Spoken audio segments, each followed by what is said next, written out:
Atos capítulo 28. Uma vez em terra, descobrimos que a ilha se chamava Malta. Os habitantes da ilha mostraram extraordinária bondade para conosco. Fizeram uma fogueira e receberam bem a todos nós, pois estava chovendo e fazia frio. Paulo ajuntou um monte de gravetos. Quando os colocava no fogo, uma víbora, fugindo do calor, prendeu-se à sua mão.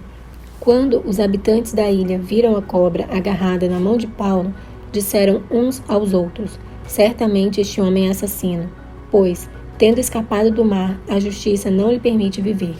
Mas Paulo, sacudindo a cobra no fogo, não sofreu mal nenhum. Eles, porém, esperavam que ele começasse a inchar ou que caísse morto de repente. Mas, tendo esperado muito tempo e vendo que nada de estranho lhe sucedia, mudaram de ideia e passaram a dizer que ele era um deus. Próximo dali havia uma propriedade pertencente a Públio, o homem principal da ilha. Ele nos convidou a ficar em sua casa e, por 3 dias, bondosamente nos recebeu e nos hospedou. Seu pai estava doente, acamado, sofrendo de febre e desinteria. Paulo entrou para vê-lo e, depois de orar, impôs-lhe as mãos e o curou. Tendo acontecido isso, os outros doentes da ilha vieram e foram curados. Eles nos prestaram muitas honras e, quando estávamos para embarcar, forneceram-nos os suprimentos de que necessitávamos. Passados 3 meses, embarcamos no navio que tinha passado o inverno na ilha. Era um navio alexandrino, que tinha por emblema os deuses gêmeos Castor e Pólux. Aportando em Siracusa, ficamos ali 3 dias. Dali partimos e chegamos a Régio. No dia seguinte, soprando o vento sul, prosseguimos, chegando a Puteoli.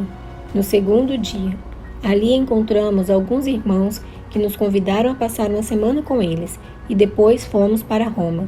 Os irmãos dali tinham ouvido falar que estavam chegando e vieram até a praça de Ápio e as 3 vendas para nos encontrar. Vendo-os, Paulo deu graças a Deus e sentiu-se encorajado.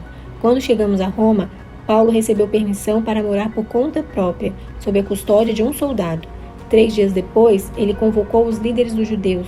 Quando estes se reuniram, Paulo lhes disse: meus irmãos, embora eu não tenha feito nada contra o nosso povo, nem contra os costumes dos nossos antepassados, fui preso em Jerusalém e entregue aos romanos. Eles me interrogaram e queriam me soltar, porque eu não era culpado de crime algum que merecesse pena de morte. Todavia, tendo os judeus feito objeção, fui obrigado a apelar para César, não, porém, por ter alguma acusação contra o meu próprio povo. Por essa razão, pedi para vê-los e conversar com vocês. Por causa da esperança de Israel, é que estou preso com estas algemas. Eles responderam: não recebemos nenhuma carta da Judéia a seu respeito, e nenhum dos irmãos que vieram de lá relatou ou disse qualquer coisa de mal contra você. Todavia, queremos ouvir de sua parte o que você pensa, pois sabemos que por todo lugar há gente falando contra esta seita. Assim, combinaram encontrar-se com Paulo em dia determinado, indo em grupo ainda mais numeroso ao lugar onde ele estava. Desde a manhã até a tarde, ele lhes deu explicações e lhes testemunhou do reino de Deus, procurando convencê-los a respeito de Jesus, com base na lei de Moisés e nos profetas. Alguns foram convencidos pelo que ele dizia, mas outros não creram. Discordaram entre si mesmos e começaram a ir embora. Depois de Paulo ter feito essa declaração final, bem que o Espírito Santo falou aos seus antepassados por meio do profeta Isaías: vá a este povo e diga: ainda que estejam sempre ouvindo, vocês nunca entenderão. Ainda que estejam sempre vendo, jamais perceberão, pois o coração deste povo se tornou insensível, de má vontade ouviram com seus ouvidos e fecharam seus olhos. Se assim não fosse, poderiam ver com os olhos, ouvir com os ouvidos, entender com o coração e converter-se, e eu os curaria.